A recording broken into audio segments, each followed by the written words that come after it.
Okay, this is okay. Tissue determine the availability, not the stopwatch as before. Perfusion therapy excluding targeting the penumbra. Okay, because we have core infarct and also penumbra visibility. In the past, if the patient he have NIH score less than 5, that means the patient he didn't meet criteria for IV thrombolysis. But now we should looking for the four domain for the disabling deficit, which is speech, if the patient have any speech problem, if the patient have any motor problem, if the patient have a visual problem, or he have depressed level of the consciousness. And this is disabling symptom, and this is making you alarm to for IV thrombolysis. Okay. Regarding the reperfusion time, before was standard time 3 hour and extended window 4.5 hour. Okay, but in this is massive update. They said the reperfusion time from 0 to 24 hour, 0 to 4.5 hour. You will give the patient IV thrombolysis. Okay, and if you have, you can proceed to endovascular therapy. That's better always. And from 4.5 to 9 hour, at that time you need to make advanced imaging such as CT perfusion to identify it for the viability of the ischemic membrane. And from 9 to 24 hours, this is as late window. And in late window, you'll need to make another advanced imaging such as MRI with the flare, etc. And this is the most important thing you must regarding assessment of the infarction core. If there's less than 70 millimeter, that means the patient he have eligibility for mechanical thrombectomy. Okay, in the past, anyone with walking up stroke, actually he have lost his chance to be thrombolysis, and he will be have this disability, either he have a speech problem or either will be unwalking. But now that physiology said most walk up stroke occurring just before awakening due to physiological spike in the blood pressure and cortisol. In such patient, walking up stroke or unknown onset, for this patient must be go for advanced imaging to assessment for the viability of the membrane. Regarding the systemic thrombolysis, now the tenecteplase have transition everything. In the past, alteplase, the old standard, continuous 1 hour IV infusion, the dose 0.9 milligram per kilogram, 10% from this dose given within 10 minutes, the rest infusion over 1 hour. Now that tenecteplase standard approved a single bolus administration, actually is this medication not inferior for outcome. And actually this is called a drip and ship. Regarding the bridging mandatory, we said for mobile stroke unit, we give the patient IV tenecteplase, and also this is cannot be delaying for the patient for to taking both endovascular therapy also. Do not waiting for the cath lab to start IV tenecteplase. Yes, cath lab regarding the neurological cath lab. Early recognition can occur due to cytomobilization. The ED to neurology handoff and hemodynamical defense. Time, the most important, the first player. Last seen normal, the patient's time stamp that's starting to the treatment clock. After that, the functional impact, exactly the disabling deficit regarding which of the four domain we are speaking of. A player for safety screening, contraindication and bleeding risk, and player for sharing decision making regarding the goal of care and pre-morbid status. Regarding the thrombolysis, regarding the thrombolysis, if the patient age more than 80, contraindication for thrombolysis. Actually, now this is no longer contraindication. Before, if the patient have prior stroke or diabetes, this is contraindication. Now, no longer this contraindication. Any patient use warfarin or vitamin K, yes, vitamin K antagonist. This is acceptable if the patient INR less than 1.7. Regarding any patient using heparin, this is acceptable if unfractionated heparin more than 4 hours off or low molecular weight heparin off for more than 24 hours. Regarding the absolute exclusive remaining still, they are active major bleeding, non-coagulopathy, the platelet less than 100, 100K, untreated AV malformation, the patient use direct acting oral anticoagulant within 48 hours. And something new added regarding the before, they are very restricted regarding to decrease the blood pressure more than 140 to prevent any complication. But now, no, the targeting less than 180 over 105. And this is if the patient reperfusion candidate. If non-perfusion candidate, intervention will keeping the more than 220 and reduce gently by 10 to 20% over hours.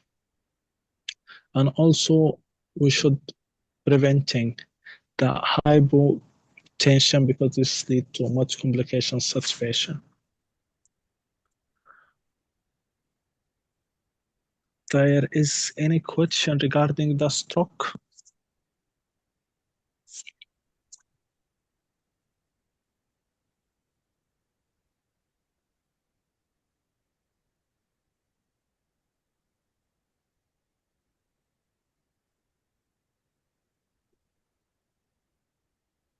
Okay, let's move on and see what's the clinical paradigm in pulmonary embolism and what's the updated and what's the new in guideline. Actually, the fundamental shifting in pulmonary embolism treatment before was anatomical clot burden. The patient he have pulmonary embolism, large pulmonary embolism, saddle shape, etc. But now, was in the past, but now they are focusing regarding right ventricle physiological impact. Massive and submassive, this is the term. They are replacing by precious stratification using hemodynamic, right ventricle strain, and biomarker. Blood pressure alone is liar. A massive central PE with normal RV function required less aggressive intervention than a small peripheral clot causing cardiovascular collapse.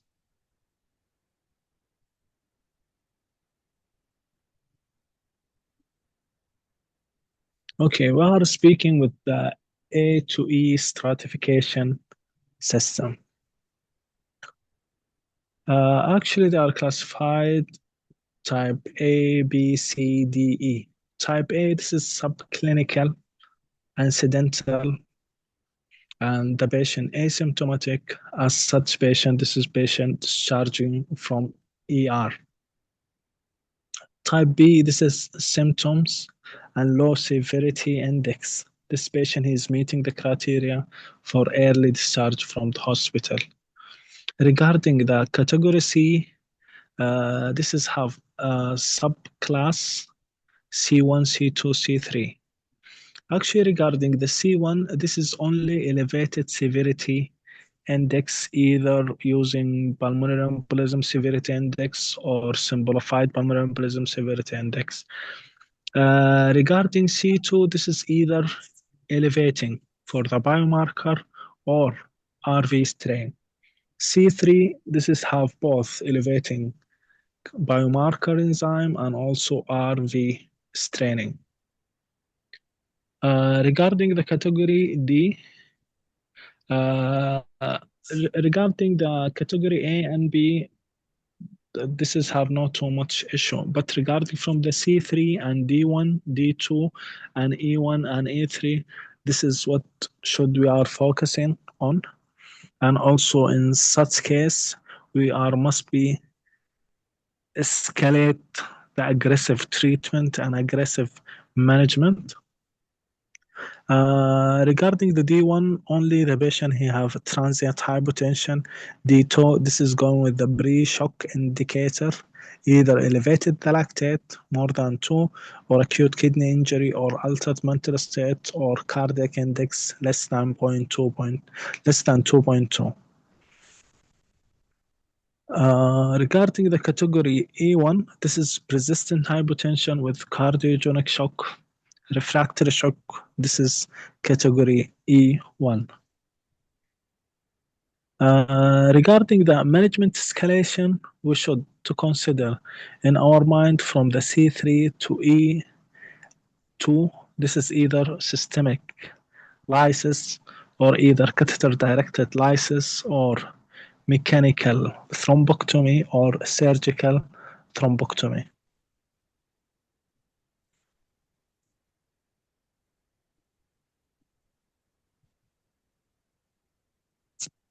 Actually, now a standard for care for the stable patient with BE will be discharging him in dual direct acting oral anticoagulant. And also the low molecular weight heparin now become more superior than unfractionated heparin for standard care of management. There is some patient they are exceptional from to starting using direct acting oral anticoagulant. This is the patient presenting with you. This is a pregnancy lady because the duaca and warfarin this is can harm because it's class 3. You can use low molecular weight heparin or unfractionated heparin. Antiphospholipid syndrome because this is increasing the arterial thrombotic risk and severe liver disease and severe kidney disease. As we mentioned regarding the sepsis and stroke, also we should consider pulmonary embolism response team, and this is now the ecosystem and escalation trapping. The pulmonary embolism respiratory team, this is including the pharmacists, the emergency medicine, the pulmonologist, the cardiology, interventional radiology, and also including the cardiothoracic surgery. BE actually no longer a sole physician disease. Actually, there is sedation, a trap. Actually, any patient coming with you by massive BE, you want to intubate him, you have a chance to 90 to 28 to kill him actually. Because this is deep sedation can let the patient to loss of sympathetic drive, and this is give you more failure and failure in RV. And definitely regarding the classification E1 and E2, this must be considered if the patient going to the ECMO, and this is now also the part of management.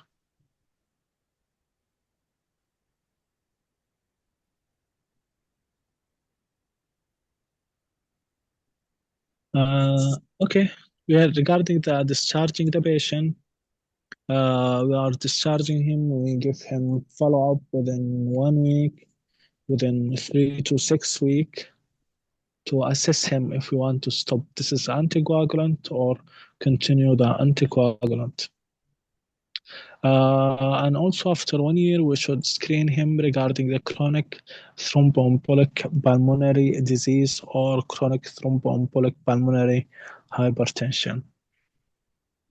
And also for this is 3 recommendations: sepsis, stroke and now MBE, they are most screening for the patient regarding psychological sequence, either post-traumatic stress disorder or anxiety or any psychological due to related disease. Have any question regarding the BE?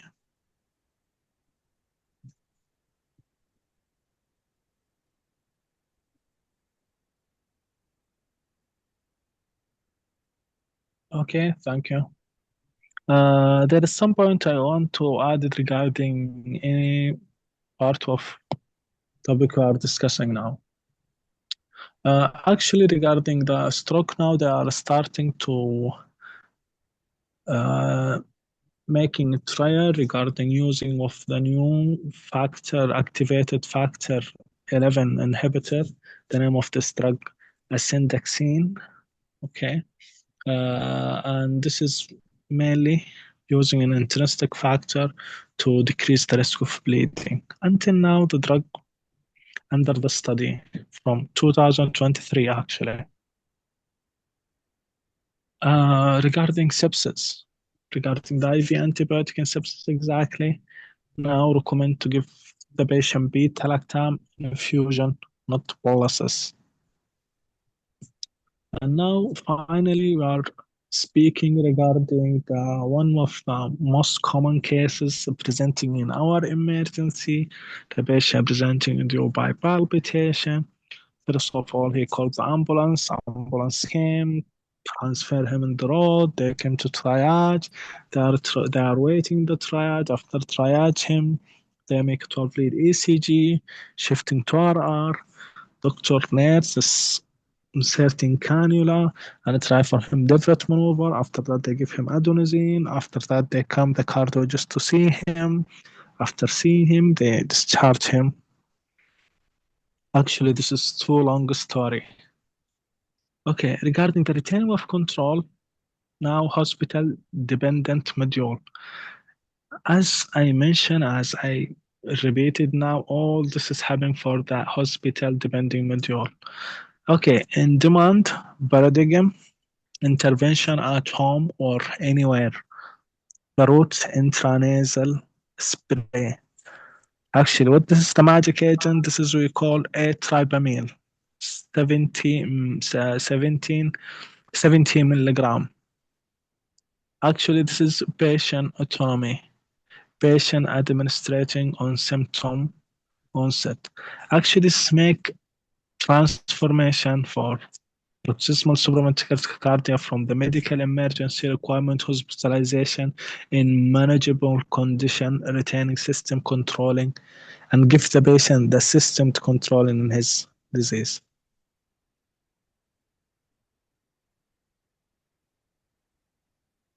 Okay. The patient administration protocol. Actually, first of all, when the symptoms starting, this is time zero. The patient he should sit down, administer the dose, 70 milligram by nasal spray. After that, he is waiting 10 minutes. If he is not recovered, either to take another dose or he can contact him for seeking emergency help. 0.4% of the clinical trial patient experience significant hypotension, so that must be advised for self-administration strictly in the sitting position.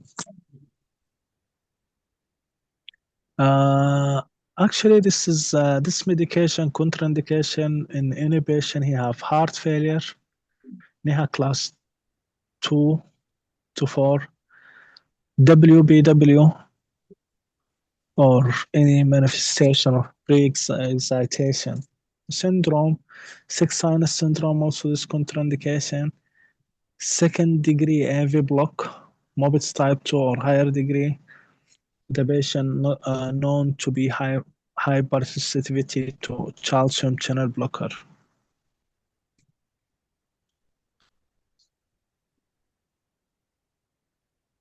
Actually, this is regarding the new medication, new era in paroxysmal supraventricular tachycardia. Okay, we are discussing the imaging escalation and stop the reflex.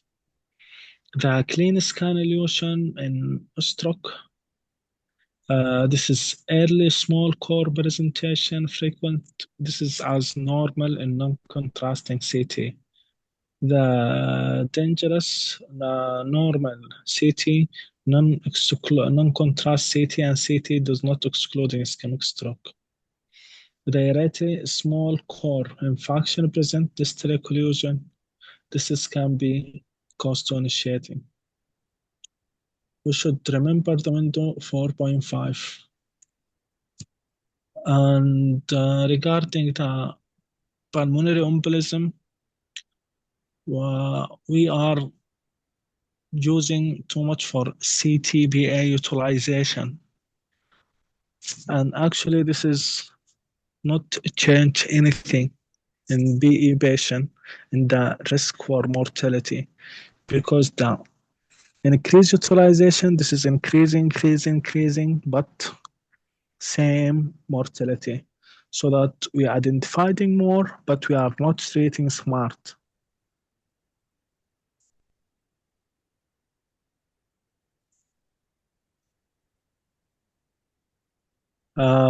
Take home message in the 3 point. Time is tissue. Sepsis and stroke demand systemic pacing, not just individual speed. Physiology is the truth.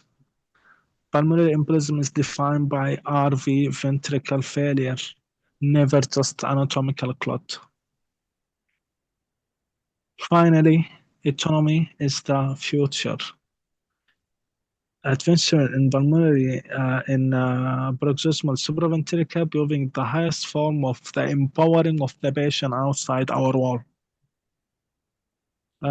Actually, 2026 mandating update your protocol, aligning your team, defending the physiology.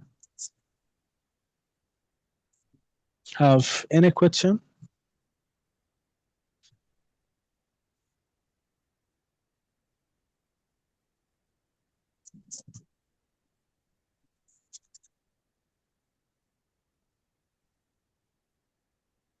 Actually, lecture is end and thank you too much. Actually, the original lecture was 88 slides. After that, we are modifying to 61 slides and now I think to 17 slides. Thank you too much for the presentation and I appreciate you be here for this lecture. Have any comment, any question?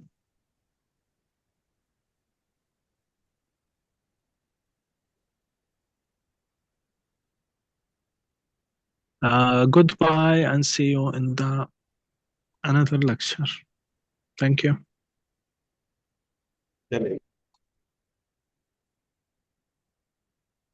شكرا دكتور خالد، جزاك الله خير. يديكم العافية، تسلموا. يعطيك العافية دكتور خالد، ما لنا نحرق من دكتور خالد. الله يعافيك يا غالي، تسلم كثير. وإن شاء الله راح أرسل لكم الديتيلز regarding the new update because we should be familiar. راح أرسل لكم على الجروب إن شاء الله. الله يعطيك العافية. دكتور خالد، محاضرة جميلة وفل ما شاء الله ومختصرة. الله يديك العافية. يعطيكم العافية، تسلم، شكرا لكم.